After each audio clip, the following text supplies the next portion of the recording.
الشخير أسباب وعلاجه. الشخير هو صوت يصدر النائم، ويحدث الشخير نتيجة لضيق في ممرات التنفس، وتختلف درجته من غطيك له صوت هادئ، ويحدث هذا مع غالبية الناس، حيث يكون وضع الرأس بالنسبة للعنق غير مضبوط، وقد يكون للشخير صوت عالي يشبه الحشرجة، وهذا النوع قد يكون مصحوبا بتوقف متقطع في التنفس واضطراب النوم.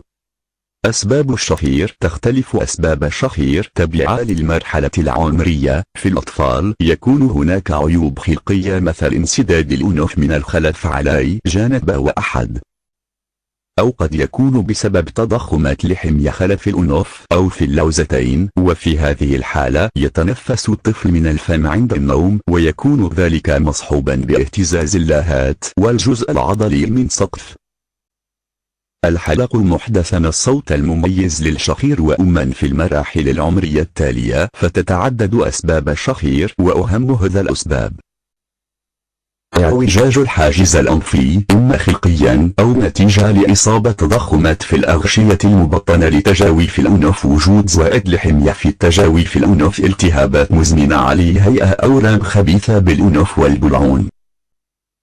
زيادة الوزن تؤدي إلى ترهلات في سقف الحلق، وتضخم بالجزء الخلفي من اللسان النوم على الظهر، مما قد يسبب نزول اللسان إلى الفم سببا لارتفاع ضغط الدم. وجدت بحوثات بريطانية أن الشخير أثناء ساعتا النوم متعلق، وربما أحد أسباب ارتفاع ضغط الدم. كذلك يشير البحث حول النوم إلى أن أولئك الذين يعيشون تحت مسارات الطائرات، أو حتى أولئك الذين يتقاسمون أسرتهم مع أشخاص يشخرون بصوت مرتفع أثناء النوم، قد يعانون بالنتيجة من مرض ارتفاع ضغط الدم.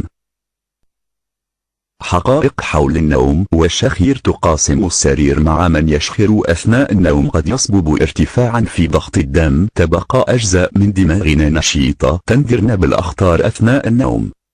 كمية الطاقة التي نثرها ونحن نياما تعتبر صغيرة جدا. النوم متعلق بجوهره بالدماغ، أكثر من صلته بالجسد. تغلق أجزاء من الدماغ بشكل كامل تقريبا أثناء النوم.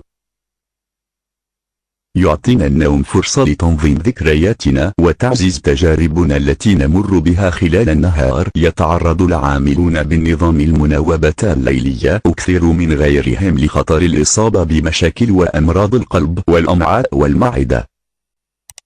علاج الشخير تختلف. علاج الشخير باختلاف سببه، فإذا كان السبب اعوجاج بالحاجز الأنفي فليبد من عملية تقويم للحاجز الأنفي.